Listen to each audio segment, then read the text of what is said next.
Улуттук статистикалык комитети Кыргызстанда жашоо минимуму 7756 сом деп эсептеди. Бул акча жетеби, жетпейби, бир айга бир адам канча акча коротот? Азыр шаар тургундарынан сурамжылайбыз. Бүт баары кымбатчылыкта азырчы.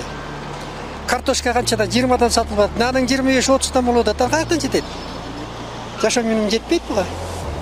Сиз канча коротосуз мисалы айына өзүңүзгө? Мен айына күдөтүр 50-60 миң коротом. Семьясы менен. 7700 сом аябай эле аз акча го. Бир айга жетпейт мага. Минимум эле 10 миң сом кетет болуш керек бир айга. 7700 сом жетпейт да, конечно. Кимге жетмек эле? Жетпейт. Азыр баары продукциянын баары кымбат. Дополнительный бизнес болуш керек. Мисалы менин деле гос жумушум бар, кайра бизнесим бар. Ошо менен анан эмеге атак гостукка жетпейт. Бир айга канча коротосуз мисалы? Эми көп эле кетет да. Эсептеш керек, көп эле кетет. Ком услугаң бар, продукция